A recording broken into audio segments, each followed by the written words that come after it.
But as mentioned, we want to start off this hour with a focus on Washington, and Senator Jon Tester, a Democrat from Montana, joins us live from the nation's capital. Senator Tester, it's great to have you on the program this afternoon. A lot to focus on. We want to talk about some legislation that you've got, in addition to some things happening in the Senate Banking Committee. But obviously, want to start off with the big story of the day, which is, of course, those headlines around Ukraine and Russia. The big tool that's been talked about so far has been sanctions. What do you think is the proper approach here?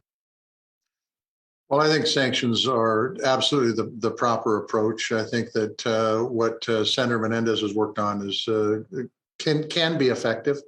Although sometimes I wonder if Putin hasn't already made up his mind. But the bottom line is I do think that sanctions are very, very important. And then supporting the Ukrainians to be able to keep their freedom, I think, is also very, very important. And I think this administration is certainly doing that. And then I think Congress, at some point in time here, hopefully before we get out this week, we'll work on the sanction piece. Yeah, Senator Tester, it's good to talk to you today. The question is how far those sanctions should extend. And the administration has been a little resistant to try and include oil and gas trade from sanctions. Do you think it should include that, given just how significantly Russia would be hurt if that was the case? So, look, I think we need to do whatever we can do to hurt Russia as much as we can to make them sting, to make the sanctions sting. I also think, though, that we need to take into account the impact any sanctions would have on our European allies. And we've got to find the sweet spot here. I think that if we're doing sanctions that ultimately hurt our friends as much as they hurt Russia, that's not the direction to go in. So look, I think I'm for all the above on the sanction list, but I do think we need to make sure that we're not unduly hurting Europe's economy with the sanctions we're putting on Russia, even though it will probably have some effect. But we don't want it to be have more effect on our allies than it does on Russia itself. That seems to suggest that you don't think it should extend to oil and gas, given this direct line that we see from Russia to Europe. I mean, my question to you is how effective can sanctions be if you don't go right at the heart of what is considered one of the big engines for the economy in Russia?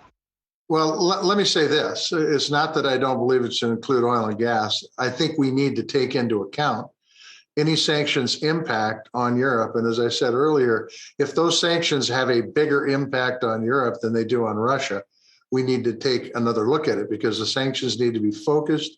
They need to be focused on Putin and Russia to make them change behavior, because the behavior they've exhibited, especially over the last 3 or 4 months, is just simply not acceptable. So I would not say take oil and gas off the table. What I am saying is let's make sure that the sanctions aren't harder on our allies than they are on Russia. If they are, then we need to reconsider them.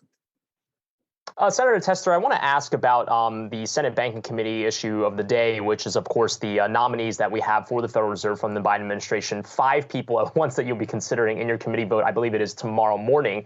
Any thoughts on your expectations for those 5 nominees to get confirmed, especially in a time that's so important with the Fed being tasked with the issue of these high inflationary numbers? It is a very important time, Brian, and I pushed hard to get Powell out of committee, and that has happened. Now we've got Raskin and others. Raskin seems to be the one where there's the most controversy around. I intend on supporting them all. And I think that the issues that have been brought up around Raskin with reserve trust, I don't think there's a lot of there. I think it's the way business is usually done or always done in regard to the Fed and private businesses and boards. So, look, I intend to support them all. I think they're more than qualified to be on the Federal Reserve, and I think they'll do a good job once they get on. And you're right. It is a very, very critical time for the Fed to be able to work together to help move the economy forward. Senator, I want to drill down on that because I knew that you were looking into that matter with Sarah Bloom Raskin, who, for our viewers who aren't familiar, would be the vice chair of supervision role. I know over the weekend you had said that you wanted to look into kind of her matters at Reserve Trust, which was a fintech company that got a master account from the Kansas City Fed. There was some chatter about whether or not she had used her connections inside the Fed to get that master account. So if you support her now, do you expect all the other Democrats to also go along with it? It's a 50-50 split. Is your expectation that she will ultimately get confirmed by the full Senate? It is my expectation that she will get confirmed by the full Senate. I can tell you I've had a number of phone calls over the weekend with different members that have expressed concern. Whether that concern ends up in a no vote or a yes no vote, I can't say right now. I can tell you that the members on the Democratic side of the aisle have been very thoughtful on this and really dug in deep to find out what the truth is and if Sarah Bloom Raskin is fit to be on the Fed. I think ultimately they'll come to the same conclusion I did, that she is fit to be on the Fed and will do a good job. And that's why I'm going to support her. Hopefully they will too. Senator, we've seen a lot of momentum in not just the Senate, but the House as well to ban stock trading for lawmakers. The debate being whether it should just be for lawmakers, whether it should extend to family members, whether all three branches of government should be bound by the same rules. There's a lot of options on the table here. How far do you think legislation should go in banning stock trade? Should it just be for lawmakers? Do you think it should extend to family members? Well, I think it should extend absolutely to the wife and anybody that you declare on your 1040 as far as that goes. I think that stock trading, by the way, done improperly right now is illegal. But the truth is there's been so much crazy stuff going on the last few years that just ban it. It really is something that I think would just clear the deck as far as any sort of impropriety that folks might be accused of. So do the same thing they basically do in the executive branch, and that is just require folks to sell their stock and be done with it.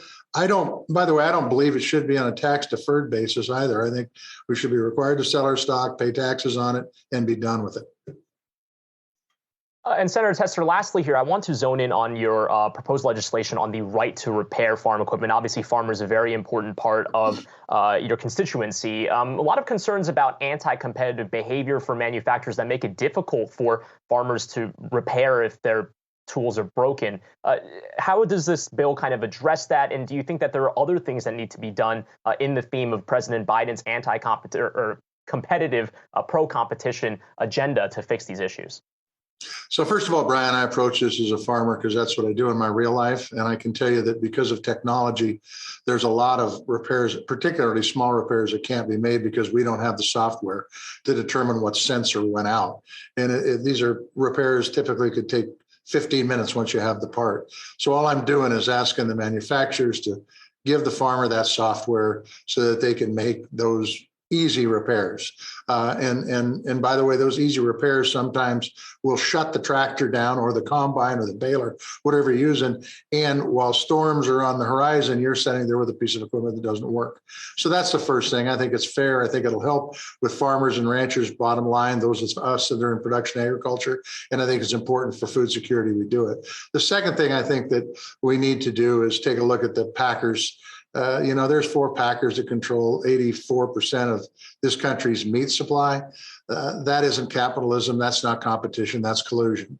And so we need to insert more competition into that marketplace. I've got a number of bills that will do that. I think it'll be good for the consumer. I would think it will help drive down prices at the meat counter. And I think it will help make prices for the cow-calf operators and those feedlot operators make it so they can make a living and continue in business. So those are just a couple things that I personally am working on right now that I think will make a big difference for food security. It'll make a big difference for rural America. And I think it'll make a big difference for the consumer.